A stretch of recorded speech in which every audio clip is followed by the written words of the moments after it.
Hello दोस्तों, तो आज इस वीडियो में हम बात करने वाले हैं एसबीआई के निफ्टी इंडेक्स फंड के बारे में, जो कि डायरेक्ट प्लान ग्रोथ है। तो आज इस वीडियो में हम इस फंड का रिव्यू करेंगे और देखेंगे कि पिछले सालों में इस फंड ने कैसा परफॉर्म किया है और आगे आने वाले समय में ये कैसा परफॉर्म कर सकता है। और ये भी हम देखेंगे कि आपको इस फंड में इन्वेस्ट करना चाहिए या फिर नहीं करना चाहिए। तो चलिए वीडियो में हम कंप्लीट डिटेल समझते हैं इस फंड के बारे में। तो नमस्कार दोस्तों, स्वागत है आपका मेरे चैनल पे। मेरा नाम है रोहित और आप देख रहे हैं ब्लू स्काइज फाइनेंस। तो चलिए इस फंड के बारे में समझने से पहले हम ये समझते हैं कि जो इंडेक्स फंड होते हैं वो क्या होते हैं। देखिए, मैंने पहले भी इसे बहुत सारे वीडियोस बनाए इंडेक्स फंड के बारे में कि इंडेक्स फंड क्या होते हैं, लेकिन जिनको नहीं पता है तो थोड़ा सा मैं शॉर्ट में आपको समझाता हूं। देखिए, इंडेक्स फंड क्या होता है, जैसे इस फंड का नाम है एसबीआई का निफ्टी इंडेक्स फंड। अब निफ्टी इंडेक्स फंड मतलब कि जो हमारा निफ्टी 50, आप देखते होंगे कि निफ्टी 50 होता है और सेंसेक्स 30 होता है। मतलब निफ्टी 50 के अंदर जो 50 स्टॉक्स आते हैं वहां पर आपका जो म्यूचुअल फंड के थ्रू इन्वेस्टमेंट होता है। मतलब कि जो भी निफ्टी 50 का जो निफ्टी 50 बनता है उसमें जितने भी स्टॉक्स जिस भी परसेंटेज में होते हैं, जिस भी प्रोपोर्शन में होते हैं, उसी प्रोपोर्शन में, उसी परसेंटेज में आपका जो ये निफ्टी में जो निफ्टी के इंडेक्स होते हैं वहां पर आपका जो स्टॉक्स में इन्वेस्टमेंट होता है। एग्जाम्पल के लिए समझते हैं, जैसे कि अगर मान लेते रिलायंस में अगर निफ्टी 50 में 10% का एलोकेशन है, तो उसी तरह जो आप अगर इस निफ्टी इंडेक्स फंड में इन्वेस्ट करेंगे तो यहाँ पर आपका जो रिलायंस में एलोकेशन होगा वहां पर 10% का होता है। तो सिंपल सा ये होता है। तो अभी हम ये समझते हैं कि जो ये एसबीआई का निफ्टी इंडेक्स फंड है ये कैसा फंड है। देखिए, सबसे पहले तो ये जो है ये आपका ओपन एंडेड फंड है। ओपन एंडेड फंड का मतलब ये होता है कि आप कभी भी इस फंड में अपने पैसे को इन्वेस्ट कर सकते हैं और कभी भी अपने पैसे को यहाँ से रिडीम कर सकते हैं। और इसको हम लार्ज कैप फंड्स भी बोल सकते हैं कि लार्ज कैप में इसका इन्वेस्टमेंट होता है। अगर हम इसके बेंचमार्क इंडेक्स की बात करें, जैसा कि मैंने अभी बताया आपको, तो इसका बेंचमार्क इंडेक्स है वो है निफ्टी 50 TRI। अब देखिए, जो TRI का मतलब होता है वो टोटल रिटर्न इंडेक्स होता है। इसका मतलब ये है कि जो निफ्टी 50 में आपका जो इन्वेस्टमेंट है उसमें जो टोटल आपको रिटर्न मिला है उसको हम टोटल रिटर्न इंडेक्स बोलते हैं, जो कि निफ्टी 50 TRI हुआ। तो अगर हम इस फंड का रिस्कोमीटर देखते हैं, यानी कि आपको इस फंड में अगर आप इन्वेस्ट करने जाते हैं तो रिस्क कितना होगा। देखिए, यहाँ पर अगर आप इन्वेस्ट करने जाएंगे तो यहाँ पर आपका रिस्क वेरी हाई होगा, यानी कि बहुत ज़्यादा रिस्क होगा। अब ऐसा क्यों है? क्योंकि आपने देखा होगा कि पिछले साल जब कोविड के समय में मतलब मार्च 2020 में मार्केट कितना ज़्यादा गिर गया था, ऑलमोस्ट 40-50% तक मार्केट नीचे आ गया था। तो ऐसे में आपको ये समझना होगा कि अगर आप शॉर्ट टर्म के लिए इन्वेस्टमेंट करने आते हैं इंडेक्स फंड में खासकर, तो देखिए शॉर्ट टर्म के लिए तो बिल्कुल नहीं है। वैसे भी हम इंडेक्स जो फंड में इन्वेस्ट करते हैं उसको हम पैसिव इन्वेस्टिंग बोलते हैं। पैसिव इन्वेस्टिंग का मतलब ये होता है कि आपने एक बार इन्वेस्ट कर दिया, उसके बाद आप 5 साल 10 साल के लिए भूल जाइए और वहां पर आपको कंटिन्यूअस 12-13-15% का जो है रिटर्न मिलता रहता है। अब ये डिपेंड करेगा कि रिटर्न कैसा होगा। अभी हम रिटर्न के बारे में आगे इस वीडियो में समझेंगे कि इस फंड में आपको रिटर्न कैसा मिलता आया है। तो अगर हम इस फंड की रैंकिंग की बात करते हैं कि जो क्राइजिल की रैंकिंग होती है वो इसमें 3 स्टार है। और अगर हम वही एक्सपेंस रेशियो की बात करें, यानी कि जब इस फंड में इन्वेस्ट करेंगे तो आपका जो एक्सपेंस होगा, जो आपका एक्सपेंस लगेगा उसको हम एक्सपेंस रेशियो बोलते हैं, तो वो कितना होगा। तो इस फंड का जो एक्सपेंस रेशियो आता है वो 0.17% है। और अगर आप इसके कैटेगरी के एवरेज का एक्सपेंस रेशियो देखेंगे तो वो आता है करीब 0.28%। मतलब कि अपने कैटेगरी के एवरेज से जो इस फंड का एक्सपेंस रेशियो है वो काफी हद तक कम है। और देखिए, इस फंड में कोई भी लॉक इन पीरियड नहीं होता, यानी कि आपको 2 साल 3 साल 5 साल के लिए ऐसा कोई कंपलसरी नहीं है कि इतने समय तक के लिए आपको जो फंड है वो लॉक हो जाएगा। ऐसा टैक्स सेवर फंड्स में होता है, जो ईएलएसएस के फंड्स होते हैं, लेकिन इसमें जो इंडेक्स फंड है यहाँ पर ऐसा कुछ नहीं है। और अगर हम एग्जिट लोड की बात करते हैं, अगर हम एग्जिट लोड की बात करें तो क्या होगा कि अगर आप 15 दिन के अंदर अपने जो फंड है उसको रिडीम करते हैं तो वहां पर आपको 0.2% का जो एग्जिट लोड लगेगा, यानी कि एक्स्ट्रा चार्ज लगेगा। और अगर हम मिनिमम इन्वेस्टमेंट अमाउंट की बात करें तो अगर आप एसआईपी करना चाहते हैं इस फंड में तो पर मंथ आपको 500 रुपए से एसआईपी स्टार्ट करनी होगी। और अगर आप लमसम में इन्वेस्ट करना चाहते हैं तो इस फंड में आपको मिनिमम 5000 रुपए का इन्वेस्टमेंट करना होगा। तो आइए इस फंड के थोड़ा डिटेल में और जाते हैं कि और ये देखते हैं कि जो इसका टोटल इन्वेस्टमेंट है वो कहाँ पर है और कैसा है। अगर हम इंडियन इक्विटी होल्डिंग की बात करें कि यानी जो इंडिया में स्टॉक मार्केट में इक्विटीज में इसका इन्वेस्टमेंट है वो कितना है, तो अगर हम ऐसा देखेंगे तो इसका जो इन्वेस्टमेंट आता है वो करीब 99.55% आता है। इसका मतलब ऑलमोस्ट इसका जो इन्वेस्टमेंट है वो टोटली इंडियन इक्विटी मार्केट में ही है। और अगर हम लार्ज कैप की बात करते हैं कि लार्ज कैप सेगमेंट में जो इसका इन्वेस्टमेंट आता है वो करीब 90% के आसपास आता है, 89.31%। और अगर हम मिड कैप की बात करते हैं तो मिड कैप में इसका करीब 0.66% का इसमें इन्वेस्टमेंट आता है और बाकी का जो 9.5% आता है वो दूसरे स्टॉक्स में है। और अगर हम नंबर ऑफ स्टॉक्स देखते हैं कि इस फंड में स्टॉक कितने हैं तो यहाँ पर 50 से 51 स्टॉक्स अवेलेबल हैं। और अगर हम साथ में एनएवी की बात करें कि जो इस फंड की एनएवी है करंटली वो कितनी चल रही है, तो अगर हम इस फंड की एनएवी देखते हैं तो अभी करंटली 146 रुपये 90 पैसे चल रही है, जो कि अभी फ्राइडे का डेटा है।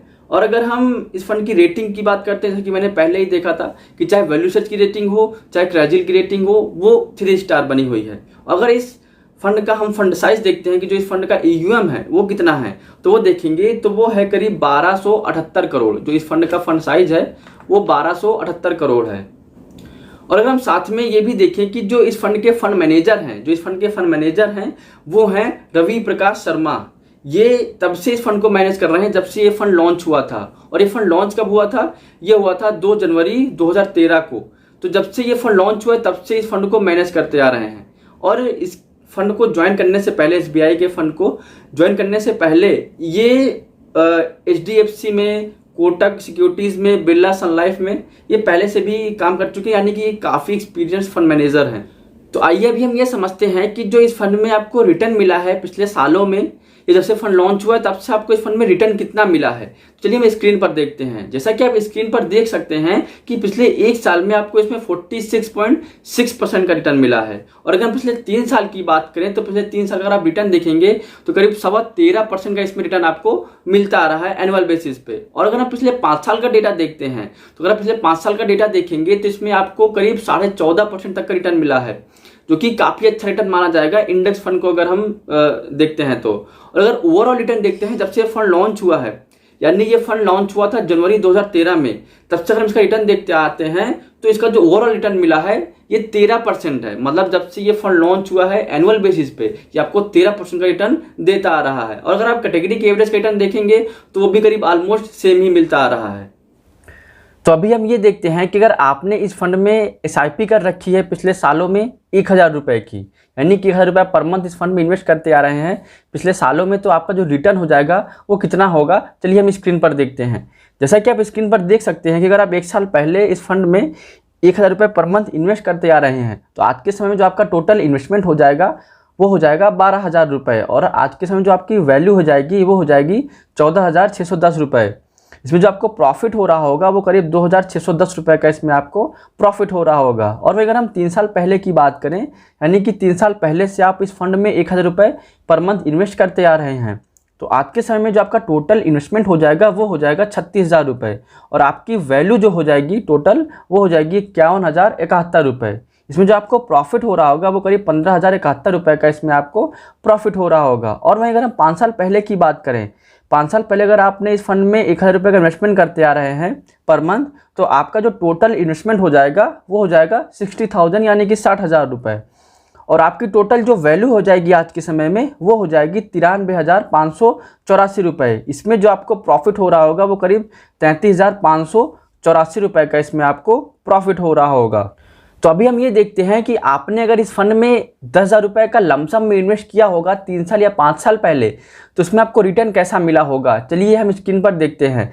जैसा कि आप स्क्रीन पर देख सकते हैं कि अगर आपने 3 साल पहले इस फंड में 10,000 रुपये का इन्वेस्टमेंट किया होगा तो आज के समय जो उसकी वैल्यू हो जाएगी वो करीब 14,500 रुपये के आसपास उसकी वैल्यू हो जाएगी। इसमें जो आपको रिटर्न मिला है वो करीब 13.25% का इसमें आपको रिटर्न मिलता आया है। और अगर वहीं हम 5 साल पहले का डेटा देखते हैं, यानी कि 5 साल पहले आपने अगर इस फंड में 10,000 रुपये का इन्वेस्टमेंट किया है तो आज के समय जो उसकी वैल्यू है वो करीब 19,667 रुपये है। इसमें जो आपको रिटर्न मिलता आ रहा है एनुअल बेसिस पे वो करीब 15.5% का आपको रिटर्न इसमें मिलता आ रहा है।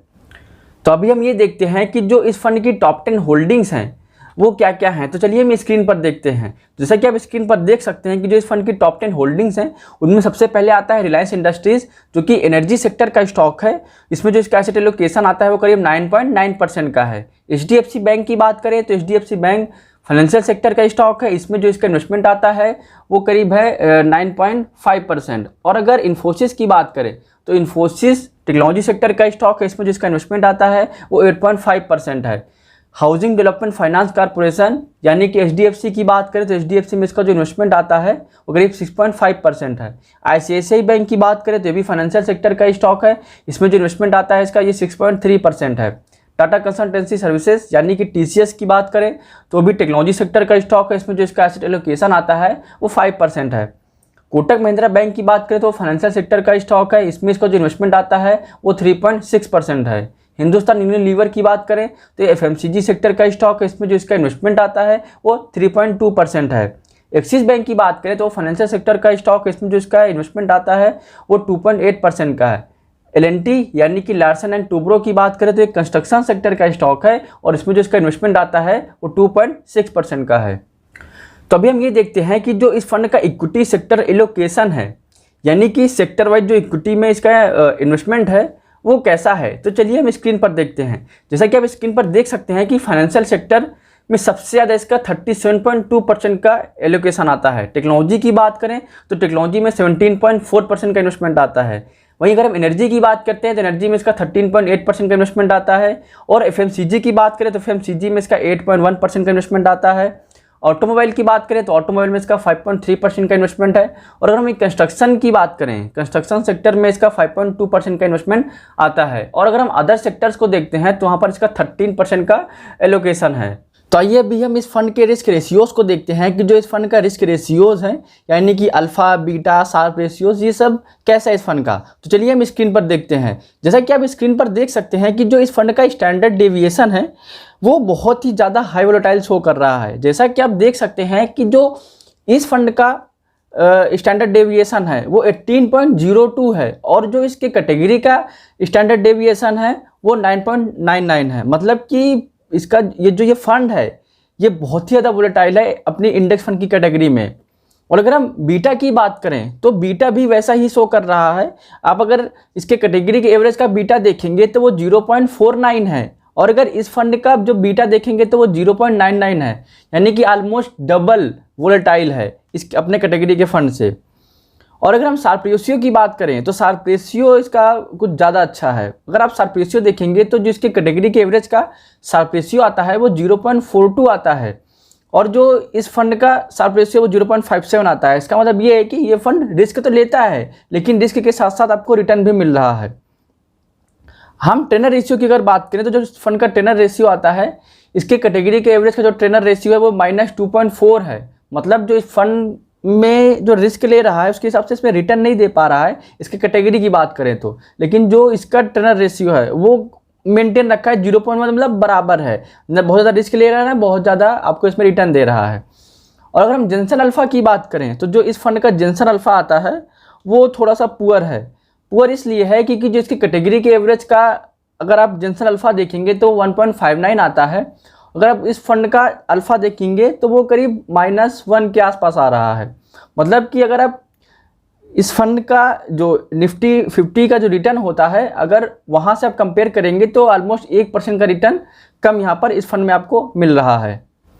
तो अभी तक हमने ये बात किया कि आपको इस फंड में कैसा रिटर्न मिला है और आपको कैसा रिटर्न मिल सकता है, तो बहुत सारी डिटेल हमने समझी। तो अभी मैं अपना ओपिनियन शेयर करने वाला हूं, जिससे मैं सारे वीडियोस के लास्ट में अपना ओपिनियन जरूर शेयर करता हूं कि आपको इस फंड में इन्वेस्ट करना चाहिए या नहीं करना चाहिए, और करना भी चाहिए तो कैसे करना चाहिए। तो देखिए, सबसे पहले ये समझते हैं कि जो ये SBI का निफ्टी इंडेक्स फंड है डायरेक्ट प्लान ग्रोथ, इसमें आपको अगर इन्वेस्टमेंट करना है तो आप इसमें अगर इन्वेस्टमेंट करना चाहते हैं तो ये समझिए कि यहाँ पर आप 2-3 साल के लिए इन्वेस्टमेंट नहीं करें।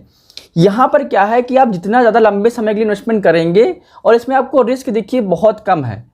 अगर अभी मैंने आपको स्टार्टिंग बताया था कि बहुत हाई रिस्क है, वो हाई रिस्क तब है जब आप 1 से 2 साल 3 साल की इन्वेस्टमेंट करेंगे। लेकिन अगर आप 5 से 7 साल 10 साल 15 साल अगर वहाँ तक की इन्वेस्टमेंट करते हैं तो यहाँ पर आपको अच्छा खासा इसमें रिटर्न मिल सकता है। 13 से 14-15% तक का भी इसमें आपको रिटर्न अच्छा मिलेगा। और इसमें जो आपका एक्सपेंस रेशियो है, जो यानी कि आपका चार्ज होगा, जो चार्ज काटते हैं म्यूचुअल फंड कंपनी वाले, यहाँ पर बहुत ही ज़्यादा कम है, सिर्फ 0.17% ही है। इसका मतलब कि बहुत ज़्यादा कम है इसका अगर कैटेगरी के एवरेज से कंपेयर करेंगे तो। कैटेगरी के जो इसका एवरेज एक्सपेंस रेशियो आता है इंडेक्स फंड का वो 0.28% है। तो इसलिए देखिए, एक्सपेंस रेशियो तो वैसे इंडेक्स फंड में बहुत कम होता है, लेकिन इसका कुछ ज़्यादा ही कम है। और रिटर्न के हिसाब से भी हमने देखा कि पिछले 5 साल का रिटर्न करीब 14.5% रहा है। और अगर आप देखेंगे लाइफ टाइम रिटर्न जब से ये फंड लॉन्च हुआ है तो 13% का रिटर्न रहा है।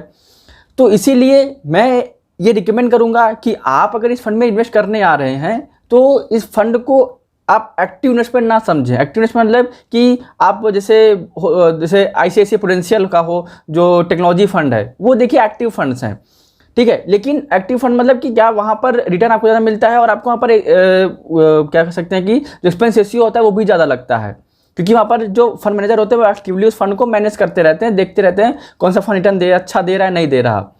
लेकिन यहाँ पर क्या है, यहाँ पर ऐसा कुछ नहीं है। यहाँ पर क्या है, सिर्फ आपको जो फंड मैनेजर होते हैं वो सिंपली आपके पैसे को जो भी निफ्टी के इंडेक्स होते हैं उसमें जो भी फंड्स होते हैं यानी कि जो भी स्टॉक्स होते हैं उसी प्रोपोर्शन में आपका इन्वेस्टमेंट कर देते हैं।